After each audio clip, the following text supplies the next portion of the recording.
Assalamualaikum warahmatullahi wabarakatuh. Halo semuanya, perkenalkan saya Icut Aprila. Saya dari Pendidikan Bahasa dan Sastra Indonesia, Fakultas Bahasa dan Seni Universitas Negeri Medan.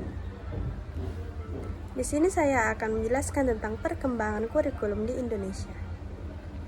Yang pertama ada Rencana Pelajaran 1947. Penanaman kurikulum ini awalnya masih menggunakan istilah Belanda, yaitu Leerpan, karena pada masa itu Indonesia berada dalam penggolakan akibat agresi militer Belanda beserta sekutunya. Istilah Leerpan artinya rencana pelajaran, lebih dikenal dibandingkan istilah dari kurikulum. Yang kedua ada Rencana Pelajaran Terurai tahun 1952. Kurikulum ini merupakan perkembangan dari kurikulum sebelumnya, di mana kurikulum ini lebih merinci setiap mata pelajaran.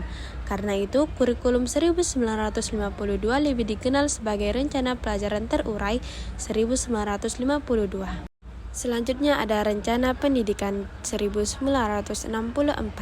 Kurikulum ini memiliki konsep pembelajaran yang berfokus pada perkembangan moral, kecerdasan, emosional atau artistik, keterampilan, dan jasmani.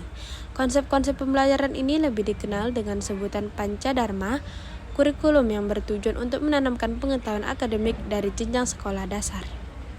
Selanjutnya ada kurikulum 1968 yang bertujuan utama untuk membentuk manusia Pancasila sejati, kuat, dan sehat jasmani, serta mempertinggi kecerdasan dan keterampilan jasmani. Selanjutnya ada kurikulum 1975.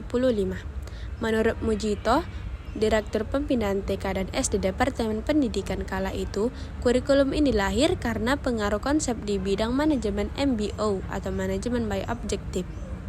Kurikulum ini juga lebih merinci dari segi metode, materi, dan tujuan pengajaran dalam prosedur pengembangan sistem instruksional atau PPSI, sehingga memunculkan istilah satuan pelajar rencana pelajaran setiap satuan pendidikan. Lanjut, ada kurikulum 1984.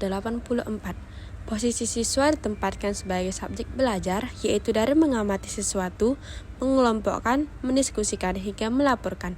Model ini disebut cara belajar siswa aktif. Pada kurikulum 1984 ini ditambahkan juga pada mata pelajaran pendidikan sejarah perjuangan bangsa atau PSPB. Lanjut ada kurikulum 1994. Pada kurikulum ini terjadi perubahan sistem pembagian evaluasi pembelajaran dari semester ke catur bulan. Selain itu terjadi perubahan singkatan dari nama SMP atau Sekolah Menengah Pertama menjadi SLTP atau Sekolah Lanjutan Tingkat Pertama, serta SMA atau Sekolah Menengah Atas menjadi SMU atau Sekolah Menengah Umum. Selanjutnya ada kurikulum berbasis kompetensi atau KBK 2004 yang diluncurkan sebagai pengganti kurikulum 1994. KBK ini mempunyai ciri-ciri yang menekankan pada ketercapaian kompetensi siswa baik secara individu maupun klasikal, berorientasi pada hasil belajar dan keberagamannya. Kurikulum 2013. Kurikulum ini adalah pengganti kurikulum KTSP. Kurikulum ini memiliki 3 aspek penilaian, yaitu pengetahuan, keterampilan, dan sikap atau perilaku. Dalam kurikulum ini terutama dalam materi pembelajaran terdapat materi yang dirampingkan dan materi yang ditambahkan.